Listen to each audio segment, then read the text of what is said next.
दर्यापूर तालुक्यातील येवदा परिसरात 7 ते 8 जुलैला झालेल्या अतिवृष्टी पावसामुळे नागरिकांचे व शेतकऱ्यांचे मोठे नुकसान झाले आहे। अनेक शेतकऱ्यांच्या शेतात पाणी घुसल्यामुळे बरीचशी जमीन पाण्याखाली होती। त्यामुळे शेतकरी वर्ग संकटात सापडला असून नागरिकांच्या घरात सुद्धा पाणी घुसले होते।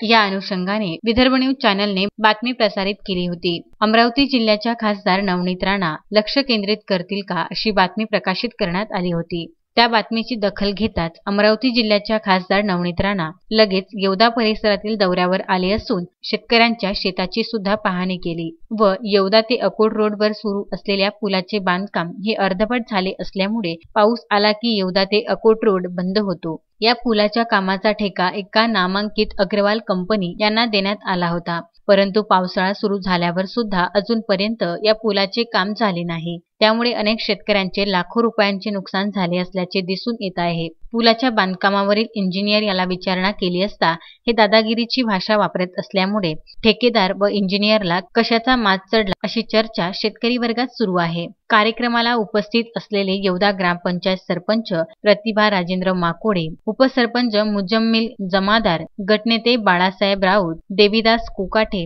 दर्यापूर शहर अध्यक्ष युवा स्वाभिमानी पार्टी किरण शेराव, अमोल कोरडे, तालुका अध्यक्ष आशिष बिजवे, मंगेश ठाकरे यांच्या उपस्थितीत कार्यक्रम पार पडला। रामेश्वर माकोडे, विदर्भ न्यूज, येवदा।